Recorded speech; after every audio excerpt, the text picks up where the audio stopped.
ഒരിക്കൽ മോശ തങ്ങൾക്ക് വാഗ്ദത്തമായി കിട്ടിയ കനാൻ ദേശം ഒറ്റുനോക്കാൻ 12 പേരെ അയക്കുന്നു. ആ 12 പേരും കനാൻ ദേശം ഒറ്റുനോക്കിയതിന് ശേഷം മോശയുടെ അടുക്കലേക്ക് കടന്നു വന്നു.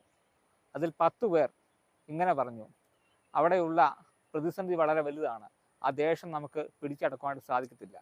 എന്നാൽ ജോഷുവ, കാലേബ് എന്നീ 2 യുവാക്കന്മാർ ഇങ്ങനെ പറയുവാനായിട്ട് ഇടയായി തീർന്നു, ദൈവം നമ്മോട് കൂടെയുണ്ട്, നമുക്ക് ആ ദേശം എത്ര പ്രതിസന്ധി ഉണ്ടെങ്കിലും പിടിച്ചടക്കുവാനായിട്ട് സാധിക്കും.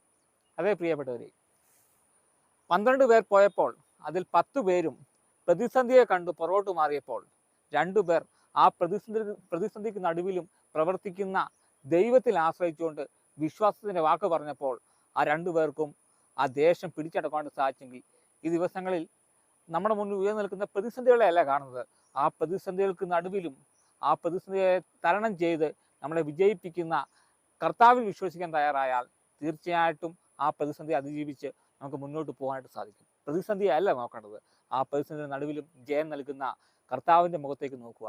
ദൈവം നമ്മളെ വഴി നടത്തുവാൻ ഇടയായിത്തീരും.